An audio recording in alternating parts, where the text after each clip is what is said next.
Earth. Properties of Earth. You awaken at daybreak to catch the sun rising from the dark horizon. Then it begins its daily journey from east to west across the sky. Finally, the sun sinks out of view as night falls. Is the sun moving, or are you? It wasn't long ago that people thought Earth was the center of the universe. It was widely believed that the sun revolved around the Earth, which stood still. It is now common knowledge that the sun only appears to be moving around the Earth. Because the Earth spins as it revolves around the sun, it creates the illusion that the sun is moving across the sky. Another mistaken about the Earth concerned its shape. Even as recently as the days of Christopher Columbus, many people believed the Earth to be flat. Because of this, they were afraid that if they sailed far enough out to sea, they would fall off the edge of the world. How do you know this isn't true? How have scientists determined the true shape of Earth? Spherical shape. A round, three-dimensional object is called a sphere. Its surface is the same distance from its center at all points. Some common examples of spheres are basketballs and tennis balls. In the late 20th century, artificial satellites and space probes sent pictures back to Earth showing Earth as spherical. Much earlier, Aristotle, a Greek astronomer and philosopher who lived around 350 BC, suspected that Earth was spherical. He observed that Earth cast a curved shadow on the moon during an eclipse. In addition to Aristotle, other individuals made observations that indicated Earth's spherical shape.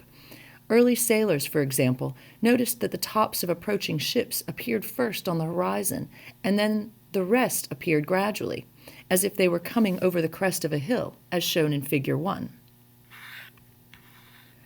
Additional evidence. Sailors also noticed changes in how the night sky looked. As they sailed north or south, the North Star moved higher or lower in the sky.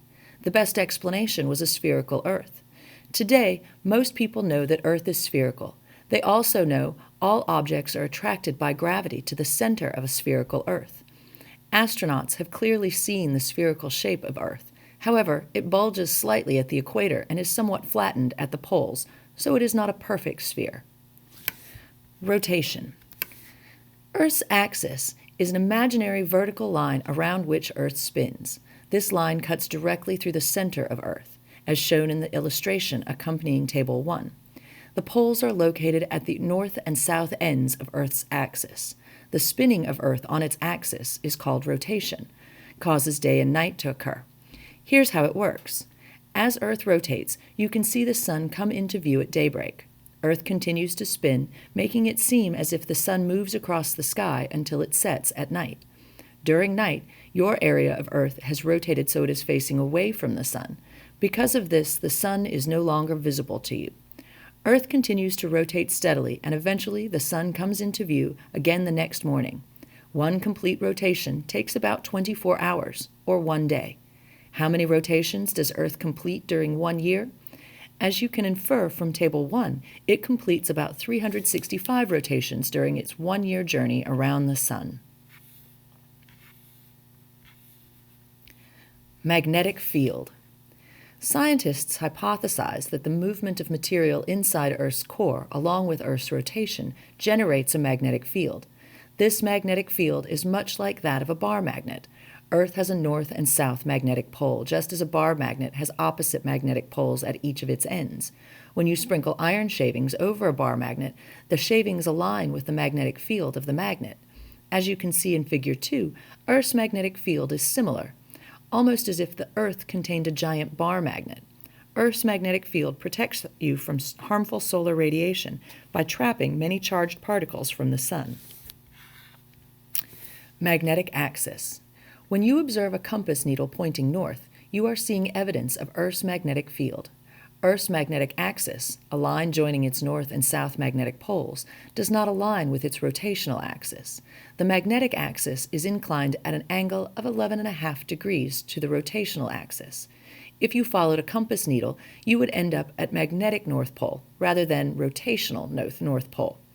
The location of the magnetic poles has been shown to change slowly over time. The magnetic poles move around the rotational or geographic poles in an irregular way. This movement can be significant over decades. Many maps include information about the position of the magnetic North Pole at the time the map was made. Why would this information be important?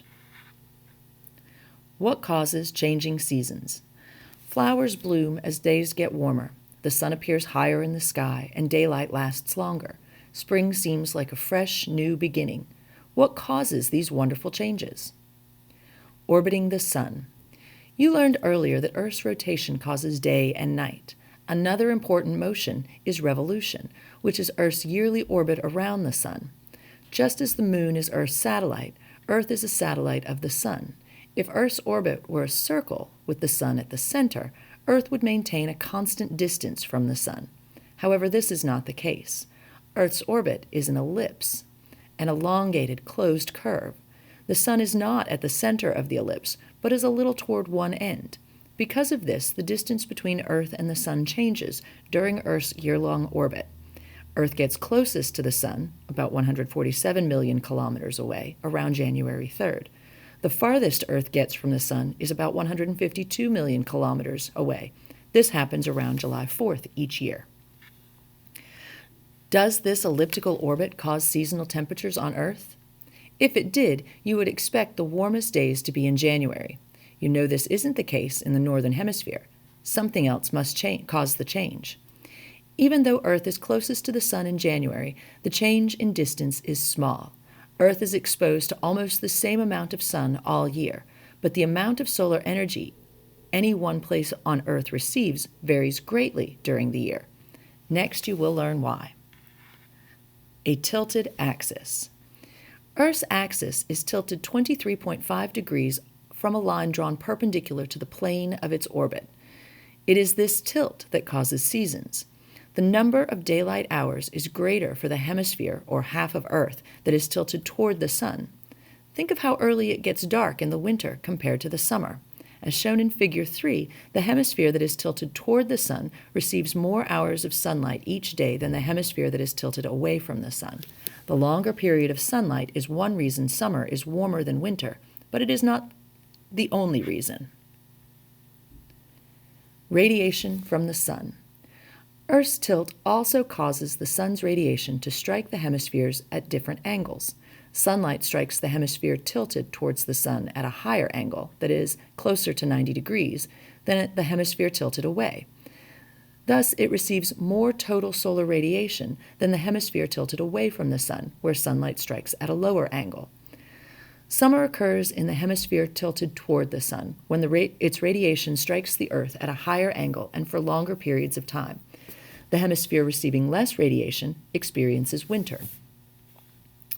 Solstices. The solstice is the day when the sun reaches its greatest distance north or south of the equator. In the northern hemisphere, the summer solstice occurs on June 21st or 22nd, and the winter solstice occurs on December 21st or 22nd. Both solstices are illustrated in Figure 4. In the southern hemisphere, the winter solstice is in June, and the summer solstice is in December. The winter solstice. Summer solstice is about the longest period of daylight of the year. After this, the number of daylight hours become less and less until the winter solstice, about the shortest period of daylight of the year. Then the hours of daylight start to increase again. Equinox. An equinox occurs when the sun is directly above the Earth's equator.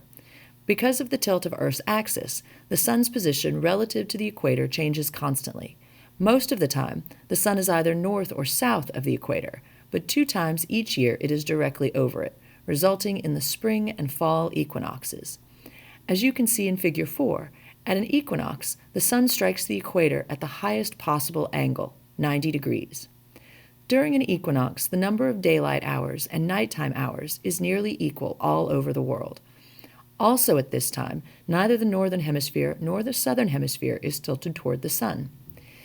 In the northern hemisphere, the sun reaches the spring equinox on March 20th or 21st, and the fall equinoxes occur on September 22nd or 23rd.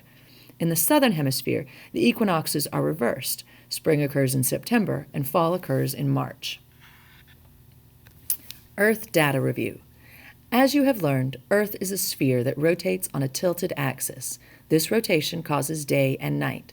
Earth's tilted axis and its revolution around the sun cause the seasons. One Earth revolution takes 1 year. In the next section, you will read how the moon rotates on its axis and revolves around Earth.